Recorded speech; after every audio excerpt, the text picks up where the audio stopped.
probably a place to start is with the regulation, because if you look at, Advocata has been speaking on how hard it is to set up, a small organization like a sole trader, the kind of time and documentation it requires. Then it only gets worse for private limited companies, going for along that ladder.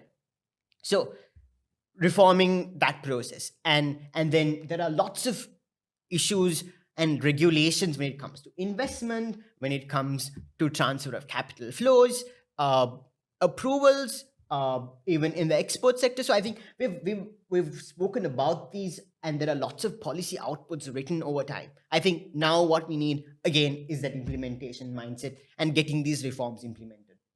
So a key reform, I think, must be deregulation. This will supplement the kind of reforms like SOE reforms that will take place in the country.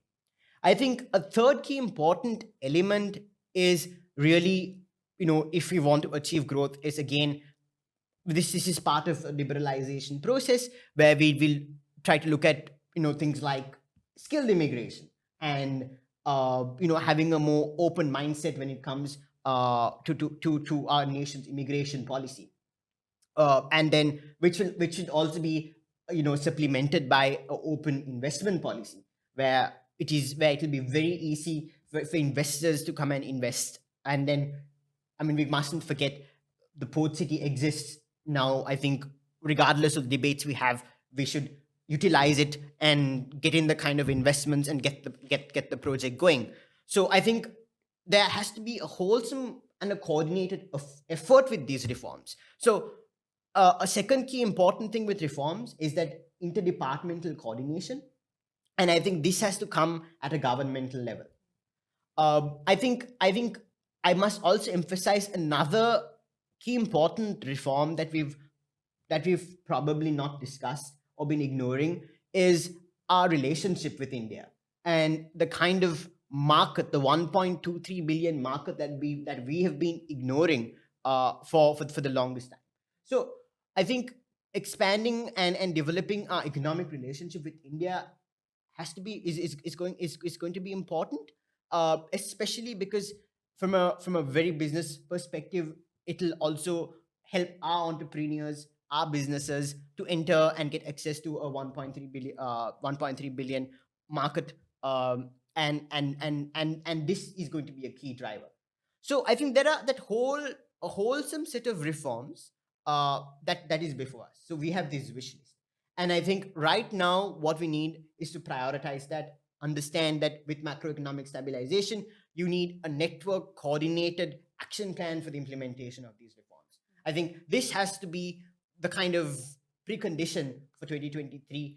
And I think it is very important that policymakers, government, and also the public as a whole start supporting these reforms, because these are the only ways in which you can come out of this crisis and divert the nation and the economy towards a path of growth.